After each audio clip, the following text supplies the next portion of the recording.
berkumpul dengannya seperti penyakit. Semakin sering kita kemudian berkumpul dengannya, semakin parah sakitnya kita ini. Nah, kalau ini kemudian hati-hati. Teman kumpul seperti ini akan menambah penyakit untuk kita seukuran dengan penyakit yang ada pada dirinya itu.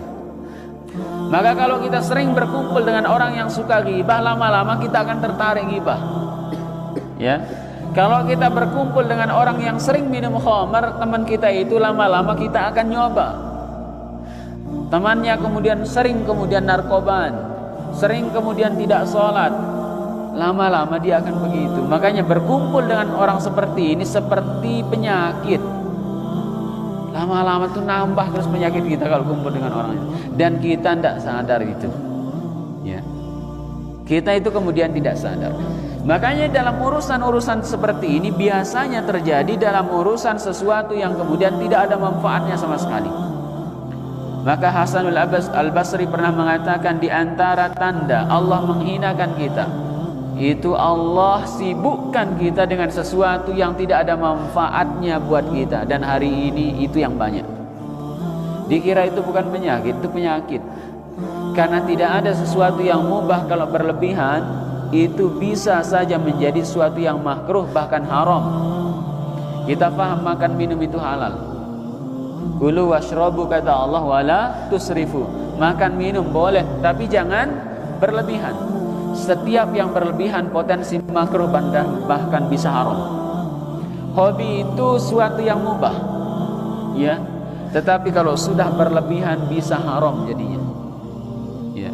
Makanya kalau ada waktu-waktu kita habis di situ, tenaga kita habis di situ, bahkan kemudian harta kita banyak habis di situ, hati-hati.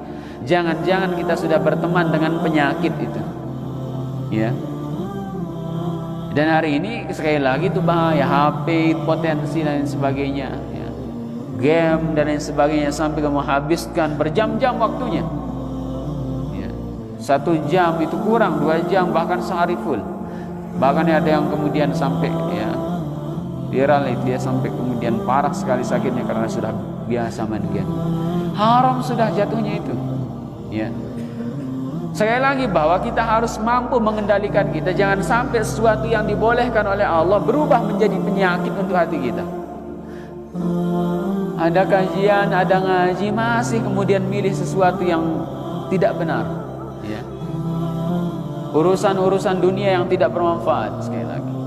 Tidak ada suatu hal yang kemudian diharamkan oleh Allah Subhanahu wa taala kecuali ingat itu buruk bagi kita.